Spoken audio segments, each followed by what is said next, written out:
സങ്കീർത്തനങ്ങൾ 3-ാം അധ്യായം. അപകടത്തിൽ ആശ്രയം.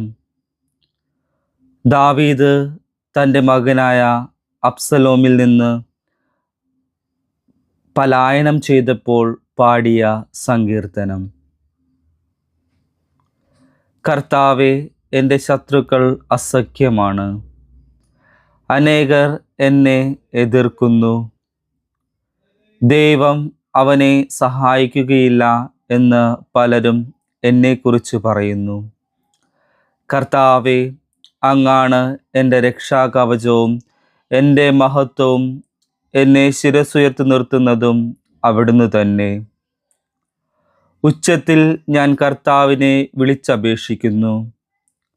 തൻ്റെ വിശുദ്ധ പർവ്വതത്തിൽ നിന്ന് അവിടുന്ന് എനിക്ക് ഉത്തരമരുളും. ഞാൻ ശാന്തമായി കിടന്നുറങ്ങുന്നു, ഉണർന്നെഴുന്നേൽക്കുന്നു. എന്തെന്നാൽ ഞാൻ കർത്താവിൻ്റെ കരങ്ങളിലാണ്. എനിക്കെതിരെ പാളയമടിച്ചിരിക്കുന്ന 10,000-ങ്ങളെ ഞാൻ ഭയപ്പെടുകയില്ല. കർത്താവേ, എഴുന്നേൽക്കണമേ. എൻ്റെ ദൈവമേ, എന്നെ രക്ഷിക്കണമേ.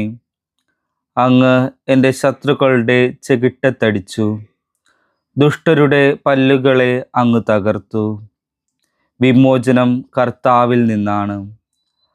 അവിടുത്തെ അനുഗ്രഹം അങ്ങയുടെ ജനത്തിൻ്റെ മേൽ ഉണ്ടാകുമാറാകട്ടെ.